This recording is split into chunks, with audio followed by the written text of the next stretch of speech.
Welcome at home with Stacy and Courage, where you will find me busy creating clean products, preserving, planning delicious, nutritious meals for my friends and family. You guys know I love to repeat myself, so I will say it. Delicious, delicious, delicious. I want to show you some simple, easy, delicious ways you can preserve and prepare squash. Squash is one of those things you either love it or you hate it. But we are going to start with cutting up your squash and, of course, shredding it. My favorite way to deal with squash. I am using my food processor for this process. Of course, you can feel free to use a box grater. Whatever you have, that's what you're going to use. Because I have such a large quantity of this is called pata pan squash. This squash is delicious. It is creamy. Oh my goodness. Love, love, love. But you can do this with any type of summer squash, right? And I'm taking my silicone molds and I'm just compacting and pressing squash into each molds. So I am going to be freezing this. And once you freeze your squash, you do want to thaw them out and you want to simply squeeze out the water. In this video, we are not working with frozen squash. We are going to be working with fresh squash. So I am going to show you the method of how I use fresh squash to eliminate the water. So there you have it. My molds are all filled and I'm going to pop that in the freezer for about a day. And once I pop it in the freezer for a day, I am going to add it to these airtight bags, remove all of the air because I want it to last in the fridge for as long as possible. And I'm going to suction and seal. It is important that when you are storing squash for long-term storage, that you make sure you get as much of the air out of the bag as possible, and that will eliminate freezer burn in the long run. Once I have all of my squash prepared and prepped, I am going to move on to step two, and that is creamy garlic squash butter. Oh my goodness, delicious. Now, I actually burn this butter, so please make sure that your pot is not too hot and take it easy and slow as I am doing here. And I'm taking my time and I'm melting my butter, and then I'm adding a lot of garlic, about 4 cloves of garlic, and I'm just letting everything simmer on low. I'm adding some fresh thyme and keep the stove low. Of course, I'm going to add my hot pepper blend to add a little bit more flavor, and just let everything simmer low and slow. And now I am going to add that chopped squash. So this is squash in cubes. I'm going to add some salt for flavor, and I am going to let this simmer on low for about an hour. And let me tell you guys, this was delicious. Of course, I'm going to add a little turmeric. This is optional. The turmeric just added a little bit of color and give a little flavor. And I allowed this to simmer on low, and I just kept mixing from time to time. When we are at about 50 minutes, I added some more garlic and some more fresh thyme just to amp up the flavor a little bit. When I tell you this dish was easy, could you see the creaminess? It is creamy goodness and so easy to make. You can make this with any type of squash. Now you can go ahead and blend this. I'm using my immersion blender and I am going to blend this to creamy perfection. And when I tell you delicious, I went ahead and we had this for dinner that same day. And I also freeze some of these. And let me say, the kids love it. Now, in my opinion, I would say this tastes like mashed potatoes. Or dare I say, better than mashed potatoes. It remained creamy and it never dried out. It even frees really, really well for those late nights dinner when you don't have time. Now, I paired mine with some Swiss chard garlic, some free range chicken, and oh my God, it was delicious. I prefer to use my squash without water.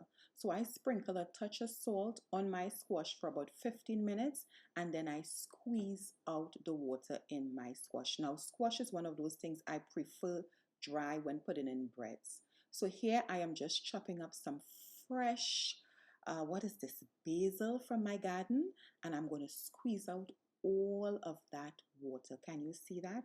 Now, just take a cloth and you can just make sure that all of the liquid is removed. You can also go in and add some of the liquid, but I prefer to work with it like this. It's my favorite way to work with my squash.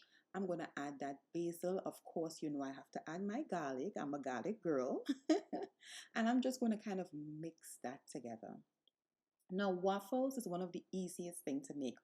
It is so easy. I'm just beating some eggs. I'm going to pop that in there.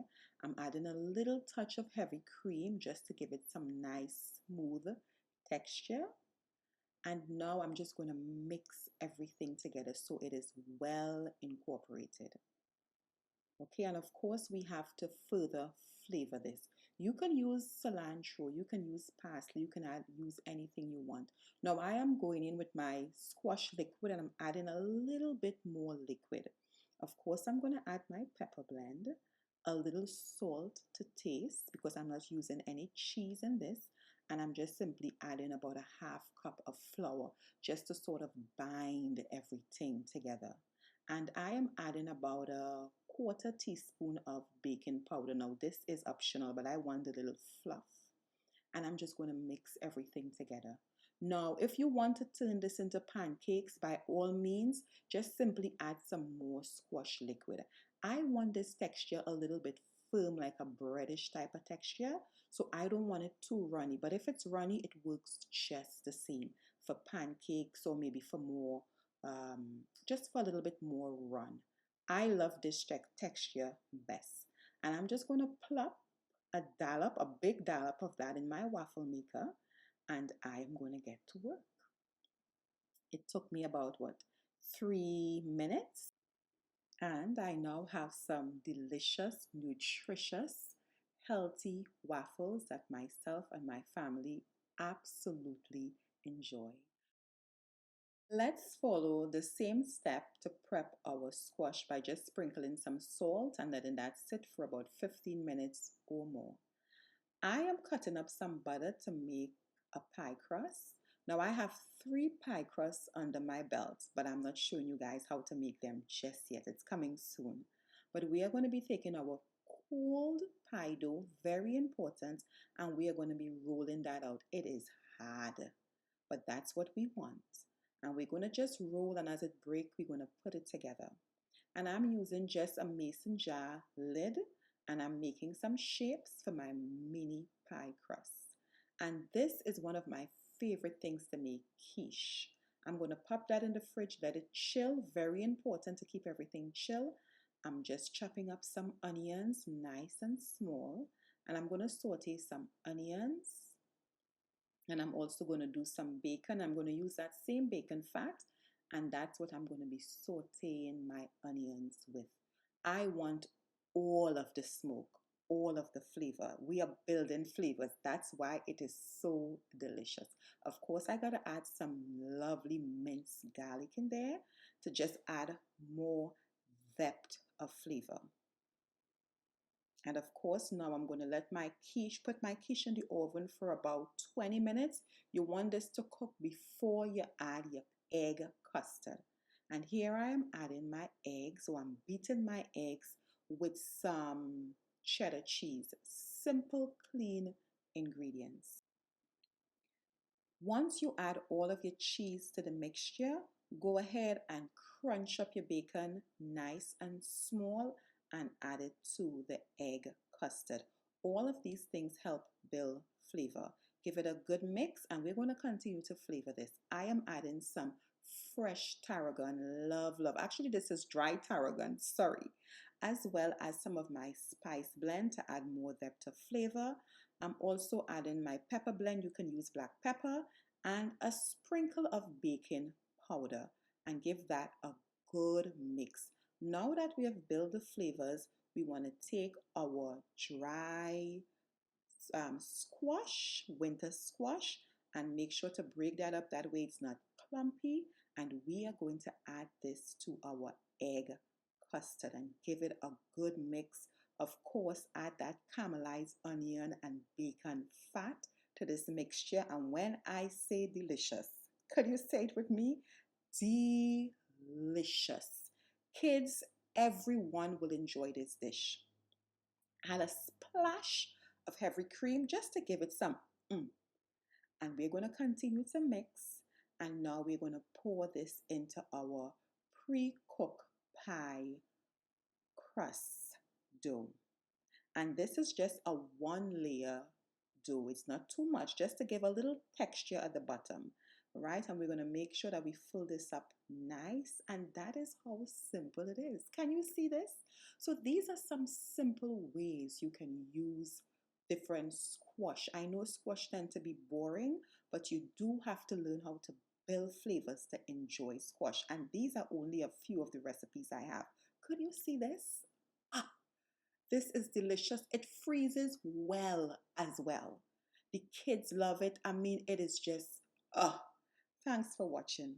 Talk to you guys soon. Bye-bye.